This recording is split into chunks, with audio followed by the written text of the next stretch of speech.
တော့မှဖြစ်သွားတဲ့တိုက်ပွဲတစ်တုံရန်နေခွန်ပြီးတဲ့နောက်ပိုင်းမှာတစ်တုံရန်နေခွန်စပြီးမှတိုက်ပွဲစတိုက်တဲ့အချိန်ကစပြီးမှမြို့တိတိုက်ပွဲတွေဆင်နွှဲလာတယ်မန်စီမြို့ကိုတိန်းတဲ့ခါကျတော့တပ်မတော်ဘက်ကအများကြီးတည်တယ်ဆိုပြီးမှတစ်ဖက်ကမီဒီယာလေးဝါဒဖြန့်နေတဲ့အချိန်မှာကျွန်တော်ကမေးကြည့်တယ်ကိုလူတွေကိုလူမေးကြည့်တဲ့ခါကျတော့သူတို့ဘက်ကလည်းတည်တာပဲတဲ့ကျွန်တော်တို့ဒီဆိုတော့တောက်လျှောက်အလောင်းတွေတည်ပေးနေရတာပေါ့ဟာဒါဆိုတော့သူတို့ဘက်ကအလောင်းတည်ပေးရမင်းတို့ဘာနဲ့တည်ကြလဲကားနဲ့ကိုတည်ပေးရတာပေါ့ကားနဲ့တည်ပေးရဘာကားနဲ့ဆို12ဘိန်းကားနဲ့တည်ပေးရတော့ဟာ12ဘိန်းကားပေါ်မှာတဲ့ပြောလိုက်ရင်ဒီတိုင်းတန်းစီတင်သွားတာမဟုတ်ဘူးတဲ့ထင်းကားတို့ကားကြီးတင်သွားတယ်ဆိုတော့ကျွန်တော်အထက်မှာစိတ်တော့မကောင်းဘူး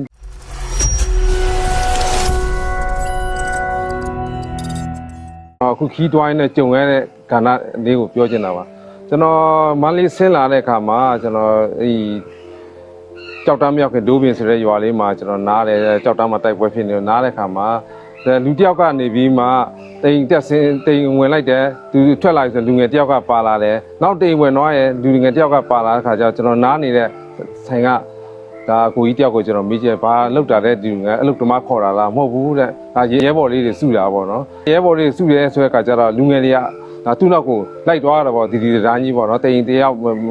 မတော်မနေရဆိုတဲ့ပုံစံမျိုးနဲ့တော့ပါသွားတာပေါ့ဗျာဒါကတော့နောက်ပိုင်းခန္ဓာတော့ကျွန်တော်မပြောလို့ပေါ့အဲ့ဒီမျိုးတွေစုသွားပြီးမှမကြခင်မှာပဲကောလင်းတိုက်ပွဲဖြစ်တယ်ကောလင်းတိုက်ပွဲဖြစ်တဲ့ခါကျကောလင်းတိုက်ပွဲမှာလည်းလူငယ်တွေတော်များများတည်ကြတယ်ဆိုတော့အော်ကျွန်တော်စဉ်းစားမိလိုက်တာပေါ့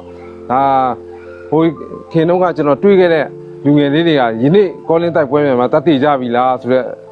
ခန္ဓာလေးကျွန်တော်စဉ်းစားမိလိုက်တာပေါ့အမှန်တကယ်ကျတော့လူငယ်တွေခေါ်သွားပြီးမှအကျိုးရှိတဲ့လုပ်ငန်းတွေတုံးပြကြမယ်ဆိုနိုင်ငံတက်ကိုတော်တော်ကောင်းတာပေါ့ဗျာအခုကျတော့ကျွန်တော်လူငယ်တွေခေါ်သွားပြီးမှတိုက်ပွဲတက်ကိုတုံးပြတယ်ဆိုရင်တော့လူငယ်တွေတည်ပေးခြင်းအဖြစ်ကျွန်တော်တိုင်းပြည်တက်ကဘာများအကျိုးရှိလာမှာလဲပေါ့အဲ့ဒီကဏ္ဍလေးတစ်ခုကျွန်တော်အနေနဲ့မေကွန်းလေးတစ်ခုကိုပြန်မေးမိတာပေါ့ဗျာဒါ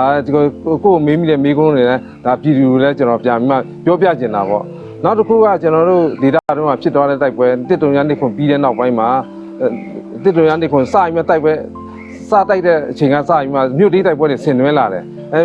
မန်စီမြို့ကိုတိန်းတဲ့ခါကျတော့တပ်မတော်ဘက်ကအများကြီးတည်တယ်ဆိုပြီးမှတစ်ဖက်ကမီဒီယာလေးဝါဒဖြန့်နေတဲ့အချိန်မှာကျွန်တော်ကမေးကြည့်တယ်ကိုလူတွေကိုလူမေးကြည့်တဲ့ခါကျတော့သူတို့ဘက်ကလည်းတည်တာပဲတဲ့ကျွန်တော်တို့ဒီဆိုတော့တောက်လျှောက်